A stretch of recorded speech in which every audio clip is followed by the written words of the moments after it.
আজকে আপনাদেরকে দেখাবো পায়েস বানানোর রেসিপি। আমি প্রথমে কড়াইটা গ্যাসের মধ্যে চাপিয়ে দিয়েছি। কড়াইটা গরম হয়ে গেলে এর মধ্যে দিয়ে দেবো দুধ। দুধটা দেওয়া হয়ে গেছে। দুধ দেওয়ার পরে এবার দেখতেই পাচ্ছেন দুধটা গরম হয়ে গেলে আমি এর মধ্যে দিয়ে দেব তেজপাতা। তেজপাতা দেওয়া হয়ে গেছে। এর মধ্যে দিয়ে দেব 4টে এলাচ। এলাচটা দেওয়া হয়ে গেছে। এবার এর মধ্যে দিয়ে দেব চালটা ভিজিয়ে রেখেছিলাম। চাল দেওয়া হয়ে গেছে। এবার আমি আপনাদেরকে একটা কথা বলতে চাই, আজকে আমি কাজু আর কিশমিশ দিয়ে পায়েস বানাবো, নারকেল দেব না।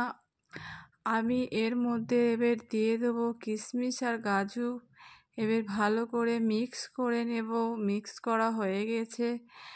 মিক্স করা হয়ে গেলে দেখতেই পাচ্ছেন দুধটা যদি বলক খেয়ে যায়, বলক উঠে গেছে। দুধটা ভালোভাবে চাল সিদ্ধ হয়ে গেলে এর মধ্যে এবার আপনাদেরকে দেখাবো চিনির পরিমাণটা।